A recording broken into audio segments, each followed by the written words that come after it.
Hey, good morning. It's a beautiful day in Pace, Florida. Happy Friday. I trust that things are going well wherever you are at today and that you are counting your blessings and naming them one by one. It has been 2 months since I have stopped to create and promote and develop and record a leadership thought. And here's the honest to goodness truth. There are those days, you know it as well as I do. There are those days, there are those seasons when the urgent is screaming at you and it pushes away what's really important. And that's kind of what I've experienced these last couple months in regard to not recording a leadership video. It's so easy to get distracted by urgent, urgent, urgent, and the important has to take a back seat. It's not right, but it is what it is. I am going to try to learn from that and move on. But here is my leadership thought for the day. If you were to Google, um, when is 99.9% good enough, or things that are delivered to us in our society that are only correct 99.9% of the time, you would see all kinds of weird results.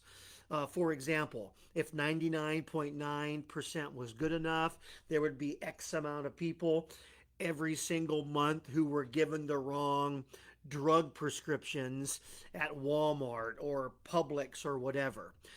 You would find things like this, that every month there are a certain amount of babies who are delivered to the wrong mom and dad in the hospital.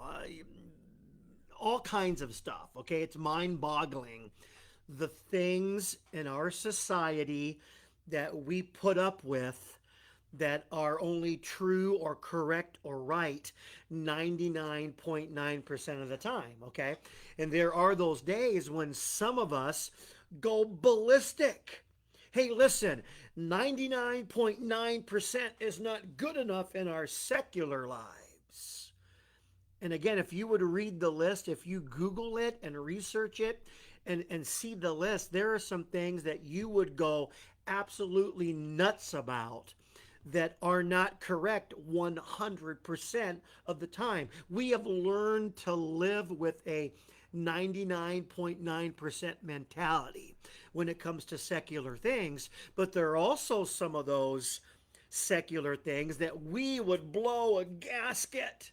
Like if our cable company told us 99.9% of the time you will have perfect streaming in regard to what you watch on television, we would go ballistic because, hey, what if I miss a football game? What if I miss my favorite soap opera? What if I miss the news? And so 99.9% is not good enough in regard to our secular life. And so let me ask this: why is 99.9% good enough in our spiritual lives? Well, I go to church 99.9% of the time. Well, good for you. I love the unlovable 99.9% of the time. Well, good for you. I keep my priorities pretty straight 99.9% of the time. Well, yippee. You see what I'm getting at?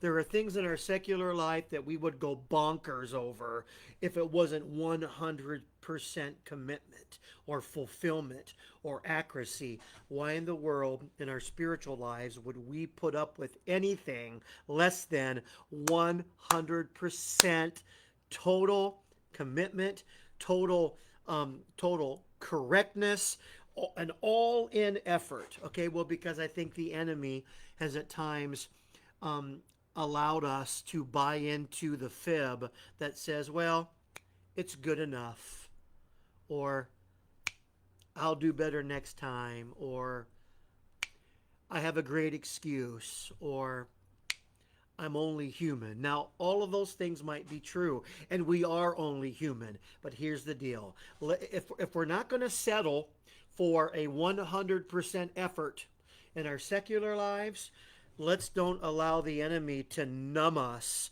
where we settle for anything less than 100% in our spiritual lives. Now, this is going to look different to everybody. If you love to if you love self-awareness, if you love to be challenged, if you don't mind conviction from the Holy Spirit, ask God, hey, what are some things in my spiritual life that I am settling for that are not always a 100% effort? I love you guys. Have a great day. We'll see you soon. Bye-bye.